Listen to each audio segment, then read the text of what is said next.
ilmu itu sederhana, sesuatu yang mudah. Karena ilmu itu fitratallahi allati fataran nasa napa. Misalnya begini, saya orang miskin, nggak punya apa-apa. Sudah nggak punya apa-apa, nggak punya jabatan, terus keluarga yang nggak pati loyal, mungkin istri ada ngidolakan kita, bahkan anak kita sendiri juga nggak ngidolakan kita. Itu kan sial-sialnya orang, anak kita aja nggak pernah ngidolakan kita. Tapi untuk bahagia itu sebenarnya sederhana. Sederhananya begini, orang pinter itu ingin mempertahankan kehidupannya, terus pinter sampai berobat habis banyak ke Belanda, ke Jepang supaya mempertahankan nyawanya. Nah, si miskin ini kalau dia setiap makan, ya Allah, saya dengan makan ini mempertahankan nyawa saya. Sehingga makan itu satu kajian ilmiah bahwa ini luar biasa. Bahwa orang punya Alphard, punya uang 1 miliar, itu tidak mempertahankan sesuatu yang pokok, yaitu nyawa. Orang tidak punya Alphard itu hidup, nggak punya uang 1 miliar hidup. Tapi kalau nggak punya nasi 1 piring, nggak punya air 1 gelas bisa mati. Artinya apa? Orang miskin itu yusyarikul aghniya, sama dengan orang-orang kaya dalam hal kepemilikan hal-hal yang pokok.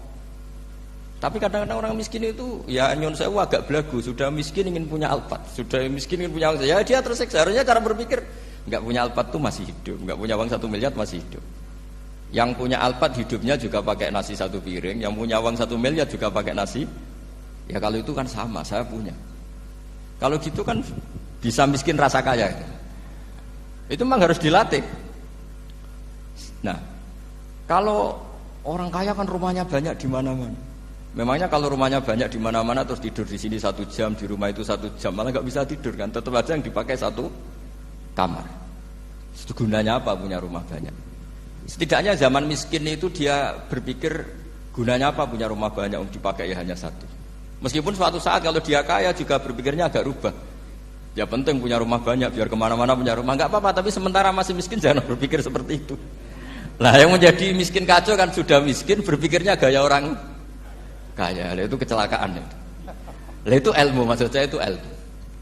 Sehingga dulu Nabi ngajari orang miskin itu sederhana. Ketemu orang miskin sama Nabi diajarkan. Nabi diantara ajarannya begini. Ada seseorang man asbaha, orang yang setiap harinya mu'afan fi jasadi, dia sehat, aminan fi sirbi, negara dalam keadaan aman, tidak dalam ancaman. Indahu qutu yaumi, dia hari itu punya makan. Faka'an nama khizat lahu dunya bihadzafiriha, berarti dia sudah punya dunia dan isinya. Karena polanya sama. Buat Presiden Amerika itu yang untuk mempertahankan nyawanya ya makan pokok dan minuman pokok, bukan jabatannya sebagai presiden atau punya uang triliunan. Orang paling kaya di Indonesia juga gitu, untuk mempertahankan hidupnya juga dengan makanan pokok. Dan itu orang miskin punya.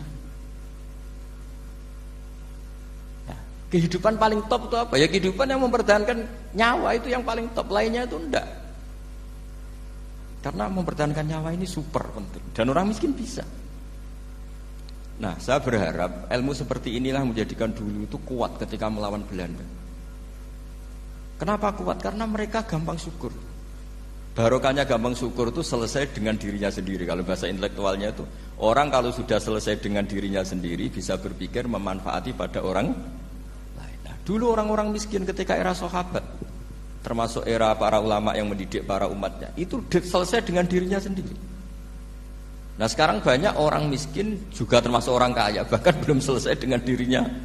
Wah itu angel, ngajak jihad angel, karena dengan dirinya saja belum selesai. Maka masyhur itu kan ketika perang Tabuk, ada orang datang, kira-kira kalau Indonesia pakai beras 4 kilo, ya Rasulullah yang 2 kilo tak kasihkan keluarga kami supaya bisa makan, yang 2 kilo tak kasihkan jenengan untuk biaya perang. Perang Tabuk itu perang tersulit, disebut perang Dhatil Usra. Sekarang hitung saja, ini coba dihitung, mungkin yang bagian kasir tahu. Kalau 2 kilo kali 3.000, umat Islam pas itu sekitar hampir 3.000, itu sudah 6.000 kilo. 6.000 kilo itu artinya apa? Orang miskin ketika perang membiayai dirinya sendiri, itu satu. Kedua, dengan mental memberi, orang ini tidak tamak. Barokahnya tidak tamak, tidak nyalahkan yang kaya. Efek dari itu apa ketika perang Tabuk? Sumbangan dari Sayyidina Utsman yang jumlahnya besar sekali, yaitu diantaranya 1.000 dinar. 1 dinar kira-kira 4,25 gram, berarti sekitar 4.000 gram. itu bisa diberikan alat perang. Sumbangan dari Abu Bakar juga bisa dipakai beli kuda untuk perang. Nah bayangkan kalau kebutuhan orang miskin ini untuk makan itu nggak mau urun, wah usaha miskin nggak perlu urun, nah usaha miskin dipakai alasan terus. Maka jumlah 3.000 ini akan mengurangi anggaran untuk belanja peralatan perang karena untuk konsumsi orang miskin. Udah gitu kadang mangane tanduk itu kan repot. Wes miskin mangane tanduk, nak antri mo kan ribet. Artinya apa? Perang ini tidak fokus karena ngurusi konsumsi untuk orang-orang miskin. Nah, dulu zaman Nabi orang miskin pun semuanya heroik. Mereka dibantu gak mau, inginnya bantu. Sampai dicibir sama orang munafik. Apa gunanya sedekah 2 kilo? Wong perang ini perang besar antar negara. Pas itu mau perang melawan Romawi. Sampai orang munafik bilang alladzina almizuna almuttawiina minal mu'minina fis sadaqati walladzina la yajiduna illa juhdahum faskharuna minhum. Orang-orang munafik digambarkan Allah orang-orang yang mencibir sedekah kecil. Wong untuk perang besar kok sedekahnya hanya 2 kilo. Tapi yang mahal bukan 2 kilonya. Kalau ada 1 juta orang miskin menyumbang negara 20.000, itu artinya apa? Kita punya rakyat yang inginnya hubungannya dengan negara memberi.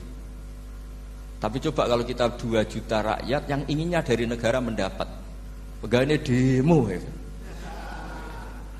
Nah ini ajarannya Nabi yang luar biasa. Dulu Nabi itu bisa mendidik orang miskin pun bermental memberi. Nah barokahnya bermental mandiri ini mereka selesai dengan dirinya sendiri. Coba kalau mereka tidak bawa makanan sendiri ketika perang, mungkin kuda yang untuk perang, terus mereka berpikir, bu ini saja disembelih supaya kita bisa makan. Ribet kan? Ngapain beli senjata yang mutakhir, makan saja nggak bisa. Tapi barokahnya mereka urun sendiri. Mereka selesai dengan dirinya sendiri. Ini hebatnya didikan Rasulullah Shallallahu Alaihi Wasallam. Lalu dulu Mbah Hasyim dan kawan-kawan itu berhasil mendidik seperti itu. Santri yang miskin-miskin itu kalau ngaturi kiai duwene telo itu dikekno telo. Duwene wi yo dikekno wi. Sehingga kiai sing wis mapan-mapan, misalnya kados kula wonten kan mun setengah mapan. Ya akhirnya yo iso mangan wi. Jebule wi ku yo enak. Santri yo seneng mergo kiai ini seneng pancen wis suwi mangan pizza misalnya. Nah, tapi nak sing melarat terus aku melarat kiai tak kei wi mosok doyan. Wis melarat medhit di alasan kan ribet kan. Ini yang perlu dihilangkan. Medhit kok berargumentasi. Tapi yang mahal itu bukan winya, mental memberi. Orang itu kalau mentalnya memberi itu berarti selesai dengan dirinya. Tapi kalau tidak bermental memberi pasti tamak. Dan tamak itu mesti menghakimi orang lain. Maka dalam kitab Hikam diterangkan penyakit terberat itu tamak. Kenapa? Karena orang pikir itu tidak ada kata-kata kitab Hikam, bukan kata saya.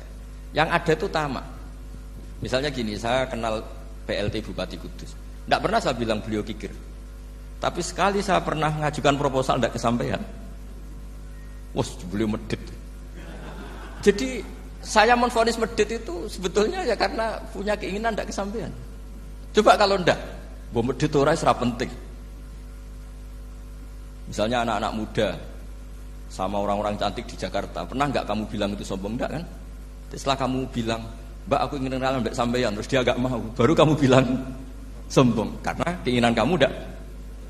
Nah, bayangkan kalau orang bermental tomak, kayak apa bangsa ini? Nah, sahabat itu dididik oleh Nabi, tomak itu selesai karena keinginan mereka memberi. Sehingga Indonesia bisa merdeka begini itu barokahnya didikan ulama, semuanya ingin memberi. Dulu belum ada negara, tentara-tentara kemerdekaan kalau di kampung-kampung itu ya dibiayai donatur-donatur. Termasuk bahasa saya, bu saya dulu. Itu berapa ton aja beras untuk pasukan Hizbullah, pasukan TNI. Di Aceh ada Daud berih, ada yang baca berueh. Jadi baca aja kayak kira asap ada yang berih, ada berueh. Saya juga gak tahu orang Aceh kalau baca berih. Nyumbang berapa emas untuk kemerdekaan Indonesia. Yang Kesultanan Jogja Legowo, Jogja tidak lagi negara tapi diberikan bagian dari Indonesia dan seterusnya. Nah, jadi semua ini barokahnya didikan Rasulullah SAW yang diteruskan para ulamanya bahwa nomor 1 didik masyarakat itu bermental memberi. Dengan bermental memberi apapun kecilnya ini selesai dengan dirinya sendiri. Itu kalau sampean nggak punya mental memberi, nanti pulang dari Pemda, sok acara kabupaten berkata ini tok ribet itu. Awas itu, bar ngaji langsung lali berarti sampean. Sudah kalau nggak urun ini sudah luar biasa, nggak urun untuk berkat itu sudah luar biasa. Jadi itu yang makanya Nabi itu Quran dimulai wa mimma razaqnahum apa? Yunfikun. Quran mengajarkan bermental memberi, yunfikun. Nabi berkali-kali ngulang al yadul ulya khairum minal yadis sufla. Dan memberi itu tidak harus nunggu kaya. Gambarannya Quran tentang orang baik itu gimana? Alladzina yunfikuna fis sarra wadharra. Bukan fis sarra saja, ketika wadharra juga. Saya pernah guyon sama orang kaya di Jakarta. Dia uangnya miliaran, mungkin malah triliunan. Guyon sama saya, Gus, saya ini sudah sekian bangun masjid di mana-mana. Saya ini berarti hebat. Enggak, kata saya. Enggak ada masjid, agama tetap jalan, kata. Karena di kampung-kampung sudah banyak masjid, kata. Masih keren tukang becak, kata. Kok bisa, Gus? Sampai nyumbang masjid 1 miliar, itu masjid apa, kata saya? Ya masjid-masjid besar. Nah itu paling dipakai kubah atau menara atau apalah yang tidak mendesak. Tapi kalau orang miskin, ngutangi orang miskin itu kalau nggak utang hari itu nggak makan. Kan nggak mungkin tukang becak ke utang ada bank atau orang kaya raya, kan kenal saja enggak. Mesti orang miskin utangnya sama orang miskin. Saya kalau orang kaya utang Habibidin mesti mau beli Innova. Karena level orang elit, jadi utangnya itu beli Innova, aksesoris Innova, seri terbaru. Tapi kalau orang miskin sama orang miskin, utangnya itu beras untuk nyawa. Artinya apa? Kalau saya diutangi Habibidin untuk beli Innova, itu ganjarannya itu sekunder. Tapi kalau sesama orang miskin itu ganjarannya primer. Keren mana? Hutang-hutangannya orang miskin sama orang kaya. Satu menyelamatkan nyawa, satu menyelamatkan citra. Dia baru sadar, ternyata orang miskin lebih hebat ketimbang saya, lebih hebat, tapi tidak usah ditiru, kata saya. Cuma dia menjadi tidak sombong sekian miliar yang disumbangkan ke masjid, karena dia menjadi tahu ternyata itu tidak bangga.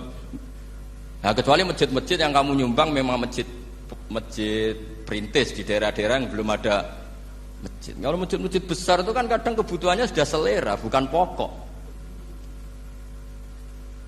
Nggak, saya ini cerita ya, jadi supaya orang tahu lah. Zaman Nabi itu orang sudah selesai semua dengan dirinya sendiri. Jadi maksud saya Islam nggak apa-apa tanpa masjid itu masjid yang sudah sifatnya selera. Indonesia kan masjid sudah sifatnya selera semua. Yang dikatakan masjid pokok kan yang dipakai sholat bisa, dipakai alat sesuci bisa. Tapi kalau sudah selera ya pondasinya harus begini, lampunya harus dari kristal, terus kubahnya itu sudah selera. Nah rata-rata sumbangan yang miliatan itu kan sudah ke selera. Sementara orang miskin utang-utangan sama orang miskin untuk menyelamatkan apa coba? Nyawa. Artinya para orang miskin jangan kecil hati, wah saya sudah kok hanya 2 kilo, tapi 2 kilo nyawa. Dan itu pahalanya luar. Nah ini ilmu asal saja. Nah kiai itu berhasil seperti itu sehingga orang-orang miskin dulu tuh rumah tentara itu ya nganggo wi, nganggo telo, bahkan ada yang pakai apa itu Pak Hartopo itu pisang itu, arasnya pisang itu, gronggolnya pisang sudah dipakai saja Pak tentara. Tentara di mana-mana bisa makan. Coba kalau yang ngamal yang kaya tok itu tidak cukup. Tapi barokahnya yang miskin juga ikut ngamal itu cukup karena yang miskin itu mayoritas. Jadi didukung kaum miskin itu pasti menang lah kan kira-kira gitu. Karena di mana-mana orang miskin itu banyak. Menemukan orang kaya itu nyari data. Kalau menemukan orang miskin seketemunya pasti ketemu. Dan orang miskin ini dididik ulama untuk berkontribusi. Sehingga banyak tentara yang ketika dicari Belanda pura-pura jadi petani. Ini juga yang menyelamatkan orang miskin. Nah, ulama dulu itu orang paling sukses mensuasanakan seperti itu. Nah, itu yang diceritakan di perang Tabuk, mimpa di maka tayazihu qulubu fariqim minhum. Jadi perang Tabuk itu perang di antara yang paling diceritakan Allah berkali-kali apa? Ya Rasulullah tadi malam saya buruh dan ini dapat 2 sok, ya kira-kira berapa kilo lah. Yang separuh untuk keluarga kami, yang separuh saya sumbangkan ke jenengan. Lu coba perang antar negara hanya menyumbang 2 kilo beras, bayangkan. Tapi nilainya bukan 2 kilo. Kalau 2 juta rakyat Indonesia nyumbang 2 beras, artinya hubungannya dengan negara hubungan ingin memberi. Dan barokahnya hubungan ingin memberi, ora pati kecangkeman tomak, ora pati kakean menuntut. Ini yang mahal itu yang gak ternilai itu. Dan itu menjadi kekuatan yang luar biasa sehingga umat Islam bisa mengalahkan pasukan Romawi. Nah Indonesia dulu kira-kira seperti itu, pra-kemerdekaan.